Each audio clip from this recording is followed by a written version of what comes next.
Assalamualaikum warahmatullahi wabarakatuh. Kembali lagi bersama kami channel Obor Malam.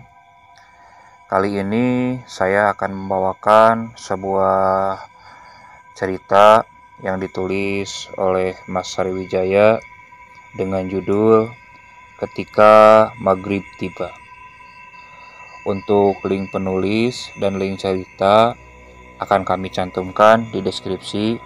Silakan kalian follow dan tetap support penulis supaya beliau tambah semangat untuk membuat karya-karyanya kembali.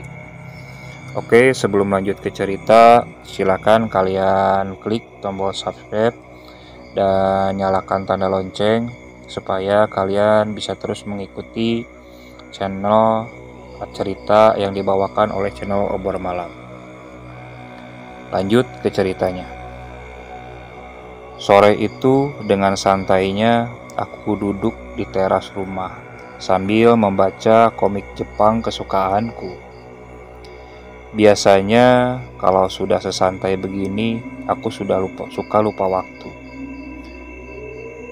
Untuk itulah aku memilih waktu sore untuk jadi jam santaiku.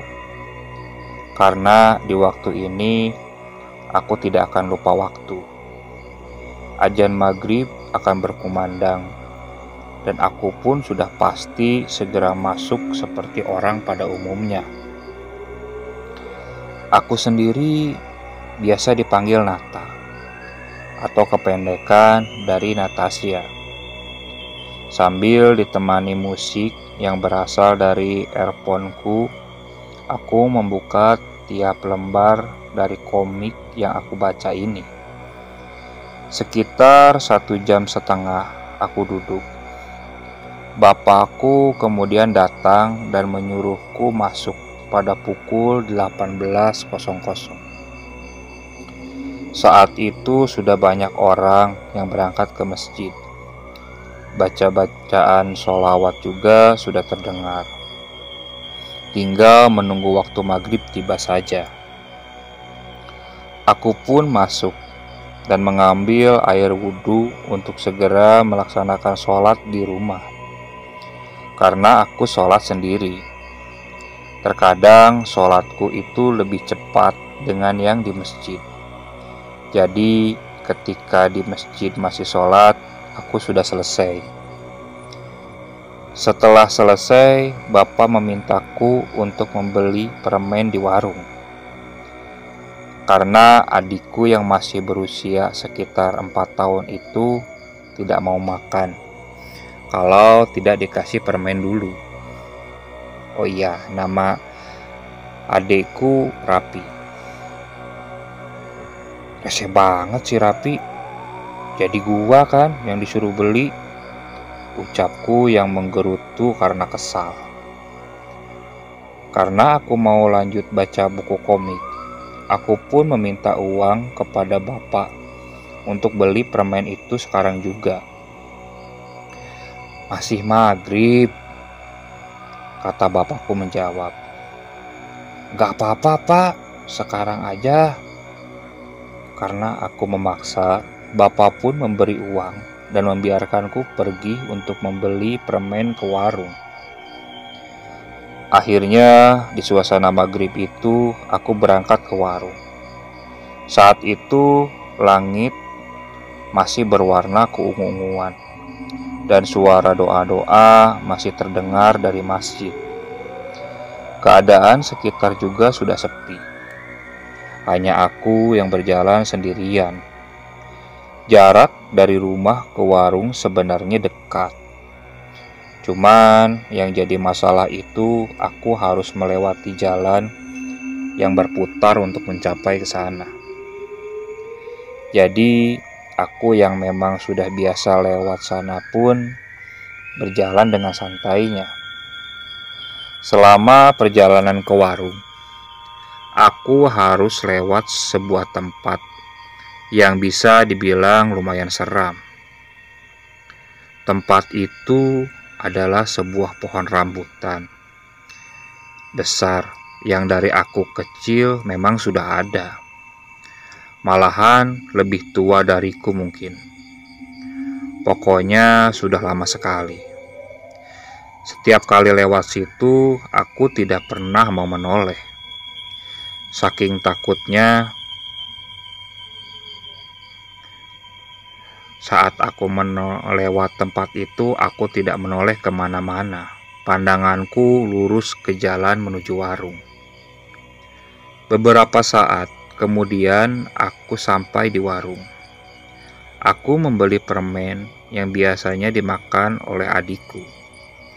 Harganya tidak mahal. Dengan Rp1.000, kira-kira aku bawa 7 biji. Karena mumpung aku ada di sana, sekalian aku membeli beberapa makanan yang aku suka. Sampai akhirnya aku selesai dan segera berjalan pulang, masih dengan suasana maghrib yang kental. Sambil berjalan, aku juga memakan satu permen punya Rapi. Dan karena memang sudah jalannya, kali ini aku melewati pohon rambutan itu. Dengan cara seperti biasa, aku berjalan tanpa melihat ke arah pohon. Tapi entah kenapa, kali ini berbeda. Aku dengar dengan jelas sekali ada suara dari atas pohon rambutan. Suara itu mirip suara orang yang sedang bersiul. Aku tidak berpikir apa-apa. Aku pikir mana ada setan bisa bersiul. Paling juga si Roni, pikirku. Roni sendiri adalah tetanggaku, anak kecil sekitar 7 tahun yang memang suka bersiul kalau sedang bosan. Jadi aku pun menatap ke atas, berharap itu Roni yang akan segera aku bawa pulang. Tapi setelah melihat ke atas, ternyata bukan Roni. Ada sesosok laki-laki bugil tanpa pakaian sedang duduk di batang pohon. Seluruh kulitnya hitam legam. Cuma mata dan gigi runcingnya yang putih. Dan rambutnya panjang, gimbal, tak terurus. Mirip orang gila. Tapi ini jauh lebih menyeramkan. Aku pun terpaku menatap sosok itu. Kemudian ia mengeluarkan lidahnya yang panjang, seperti ular. Di titik inilah aku sadar, sosok itu bukanlah manusia. Namun, bodohnya aku, bukannya lari ke rumah, aku lari ke arah warung. Jadi, aku tak berani melewati sosok itu dan memilih untuk berputar balik ke warung. Aku lari sekencang-kencangnya dan sampailah di warung tadi. Tak ada yang tanya aku kenapa, karena saat itu masih sepi juga. Jadi aku duduk di teras warung dengan keringat yang mengucur deras. Aku mau nangis tapi malu. Aku ketakutan setengah mati. Aku sudah sering lewat situ. Memang seram. Tapi setiap kali lewat pohon itu tidak pernah terjadi apa-apa. Bahkan saat aku pulang tengah malam pun, aku tidak pernah melihat yang seperti itu. Baru kali ini aku ketakutan lewat pohon itu. Namun beruntungnya aku baru ingat kalau warung itu dekat dengan masjid. Jadi tak lama para jamaah sholat maghrib pun bubar. Aku menunggu mereka. Barangkali ada yang searah denganku. Karena saat itu aku tidak berani jalan sendirian. Akhirnya ada 3 orang tetanggaku yang baru pulang dari masjid. Aku pun lega. Jalanan akan terasa ramai dengan mereka, pikirku. "Dari warung, Nat?" tanya salah satu tetanggaku yang seorang bapak-bapak paruh baya. "Iya, Pak. Si Rapi minta permen maghrib-maghrib," jawabku. Kami pun lanjut berjalan. Setelah beberapa langkah, pohon rambutan itu mulai kelihatan. Dari kejauhan, aku tidak melihat sosok itu. Aman, pikirku dalam hati. Aku terus melangkah di belakang para bapak-bapak ini. Sampai akhirnya kami persis berada di dekat pohon itu. Sumpah, aku tidak mau menengok kemanapun. Malah kali ini aku jalan menunduk. Enggan rasanya melihat sekitar.